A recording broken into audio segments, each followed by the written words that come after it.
What are the consequences for the balloon spying? What are the consequences for taking out an American drone like Putin did? There have been no consequences, and I think that's part of the challenge that we have on our hands here. Look, it goes beyond these things. That just today, Brazil, in our hemisphere, largest country in the Western Hemisphere south of us, cut a trade deal with China. They're going to, from now on, do trade in their own currencies, get right around the dollar. They're creating a secondary economy in the world, totally independent of the United States. We won't have to talk about sanctions in 5 years because there'll be so many countries transacting in currencies other than the dollar that we won't have the ability to sanction them. As we are sitting here, focused on some of these nuttiness that's going on, people that are basically dedicating their lives in this country to ensuring that it is legal to mutilate children, to do drag shows in schools. They dedicate their lives to this, and we have another superpower that basically wants to become the world's dominant power at our expense, and these people don't want to focus on it.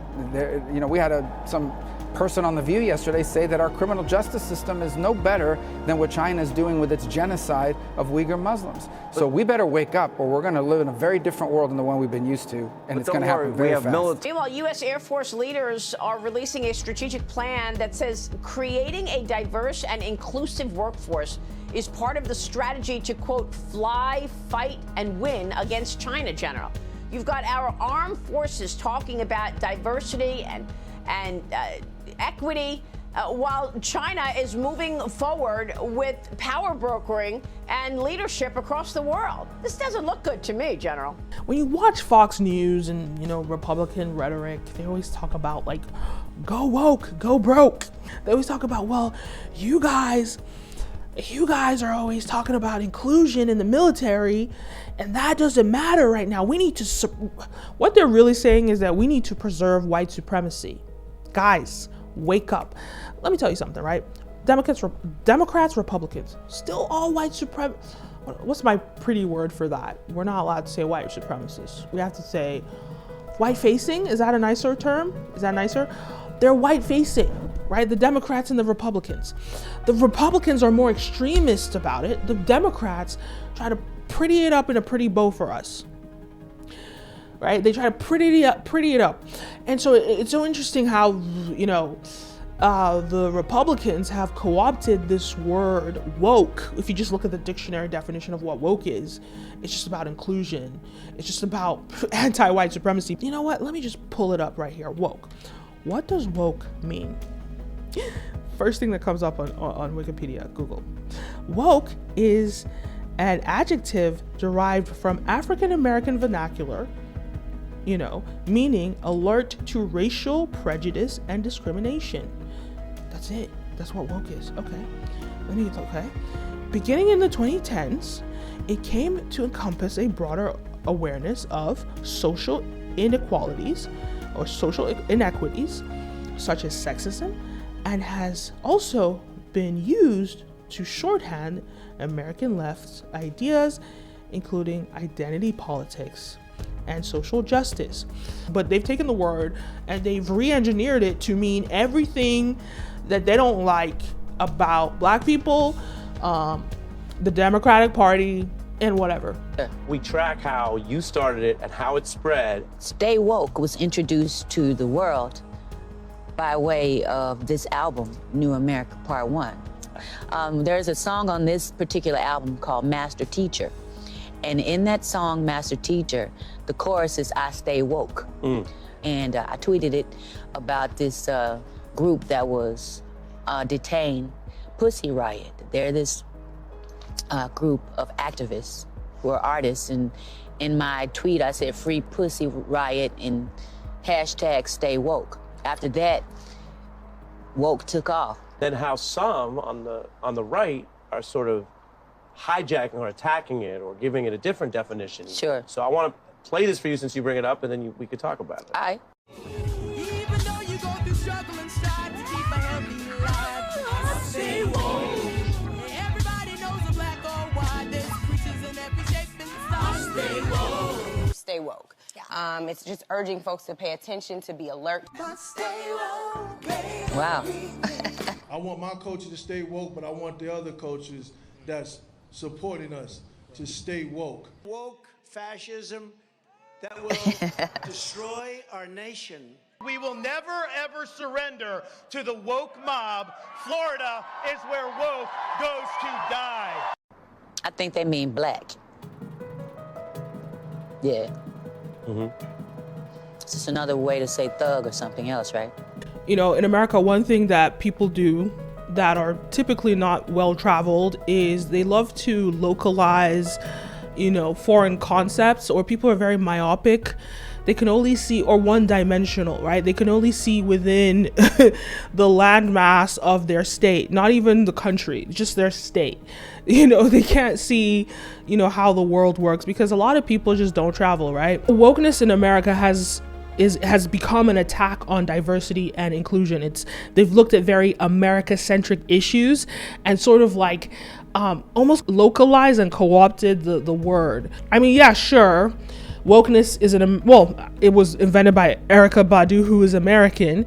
But at the end of the day, even just issues around racism, issues around inclusion, diversity, that's a global concept. And it's an English word. But a lot of times Americans take a word and they make it mean what it means to them in their myopic perspective. But the world is so diverse with so many different people. You know, the world is so diverse with so many different people that it's kind of crazy and ridiculous to assume that a word that was not even from America is an English word, right? Racism, race, inclusion, diversity. These words don't necessarily mean what it means in your locality. This is an international word, right? So Americans sort of like think that certain words mean what it means in the context of their fishbowl. You know, but in reality, it's just this is not what the word means. This is not what the experience is in other parts of the world. But when you actually just look at what it actually means, the term in activism, it just means inclusion. It just means diversity. And when you actually look at it, that's exactly what China has spearheaded. That's what China has created around the world with the Belt and Road Initiative and all the Shanghai Cooperation Agreement and all these other things that they're doing. That's what China has spearheaded. And so the real meaning of the word wokeness, inclusion, diversity, that's what China is representing. So this sort of like myopic perspective that go woke, go broke, it's just so localized, and it's just so much like in this sort of myopic American perspective that's, you know, untraveled, unexposed, uncultured, and all of those things. And the funny thing is, BRICS is the real woke. BRICS is actually what woke is, just by the definition of woke. Now, when you look at BRICS, what do you see? The BRIC countries, I see 2 white people. So they even added 2 of you. 2. They didn't say, no, we're only having 1 white person. There's no quota for whiteness in BRICS. They allowed 2. But they're not white enough because one is Eastern European, that's not white supreme enough, and the other one is Brazilian, and oh no, they're mixed with Latina blood, right? It's not white enough for you guys. And then what do I see when I look at BRICS? I see India, so that's representing brown, right? I see Chinese representing Eastern Asia. I see black representing, you know, Africa. And you see all the countries that want to join in, from the Middle East to other countries in Africa. All these countries want to join in. That represents the true colors of the rainbow. The true colors of the rainbow. But what's Fox News going to tell you about? Go woke, go broke. What's Fox News going to tell you about? It's the woke people's fault that BRICS is, you know, being created or taking over our dollars. When in actuality, it's because of white supremacy that they're doing this. This is just a combat to white supremacy and all the facets of it and all the behaviors of it. I've broken it down: the brutality, the slavery, the colonization, the extorting, the bullying. This is all the symbols of white supremacy. And so essentially, when you're watching Fox News, they need to say, we want Donald Trump because Donald Trump will maintain white supremacy the way that we know how. China likes to posture as this really strong man. We could destabilize the Chinese Communist Party in 9 months with a proper president. You could squeeze China through a bilateral agreement with Korea, Japan, and India. And that's why America needs to be actively involved in the room and calling balls and strikes, using sanctions and tariffs where necessary, and using the global reserve currency status to be able to effectuate meaningful geopolitical change, which we do not have right now. With the proper president, the right president, we can crack that alliance in 9 months. These countries, China has a lot of domestic problems. What would Trump do? At the end of the day, Trump got us in this mess. Don't forget about Trump beefing China during COVID. Don't forget about Trump printing $3.3 trillion, causing hyperinflation. That was Donald Trump. So all these like Republican rhetoric that says, we need a proper president. We need a president that knows what he's doing. All that rhetoric is BS, because Donald Trump got us here in the first place. He set it up, and Biden continued it by joining Ukraine. So Trump gets let's just say it's 2024. Okay. He wins. What's he doing? Well, first he could go back to what we already had, which is you have a peace immediately brokered in eastern Ukraine. Immediately. This is a completely delusional, America-centric perspective of a conflict that has been brewing since the end of the Cold War. You go in there and you end this stupid war, you end this proxy war. You then try to create intentional separation between Russia and China and keep them in their own corners. You go to the Saudis and you say, knock it off. You're going to keep on using the dollar for the petrodollar. You save OPEC, which will increase the dollar's strength as a world reserve currency. Of course, a white man continuing to want to slap people on the wrists and bully them. It's just a typical thing. And then you have to go after the CCP in like a 15-point targeted plan.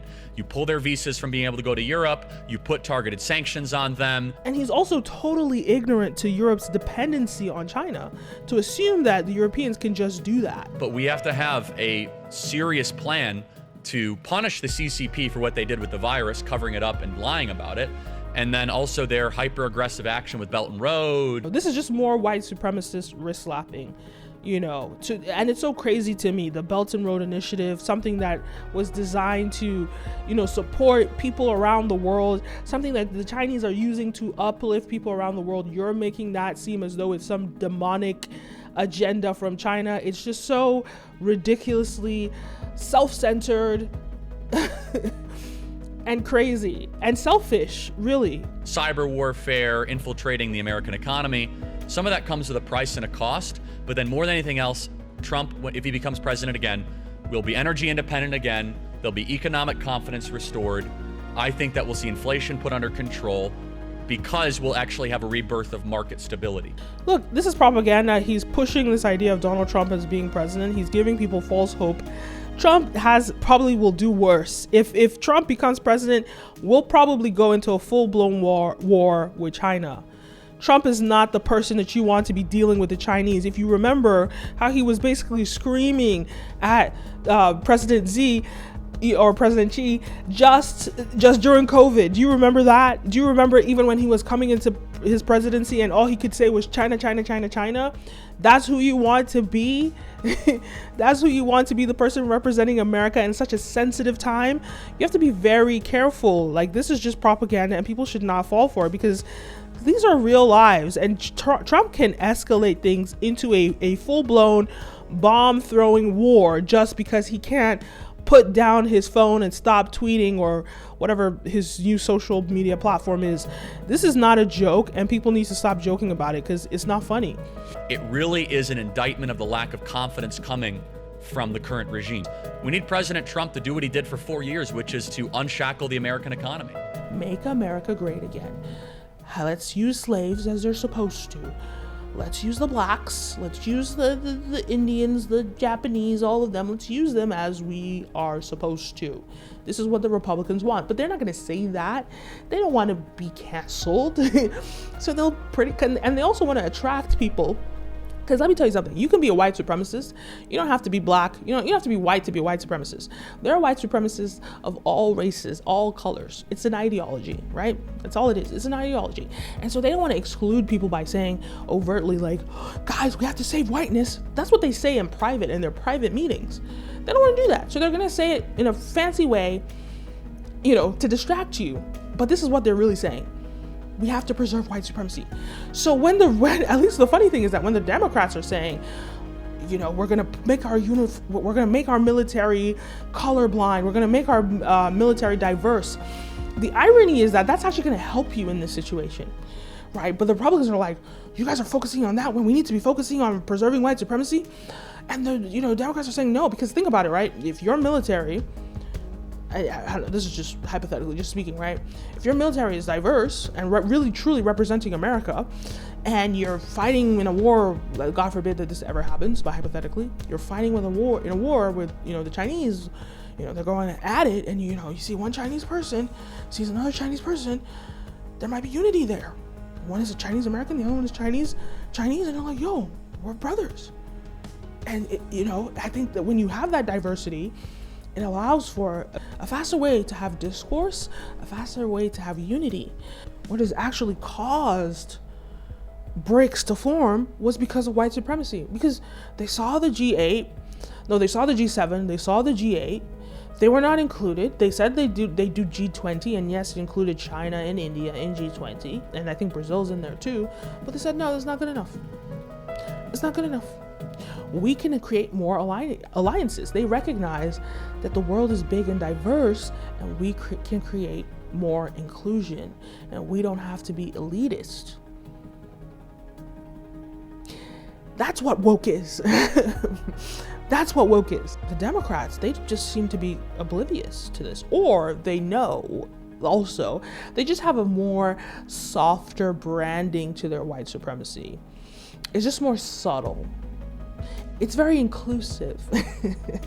Well, if you're a rational person who took them at their word, you would assume the Democratic Party, would replace Joe Biden with someone who embodies their highest values. You imagine a trans black woman with a background in corporate HR, or a Latinx drag queen with purple hair and lots of face piercings, or maybe even Kamala Harris. But no, in fact, no chance. That would be principled, and therefore they will never do it. Nominating someone you say you support? No. When Biden leaves, or more likely is shoved aside, they're going to nominate another straight white man who loves the big banks.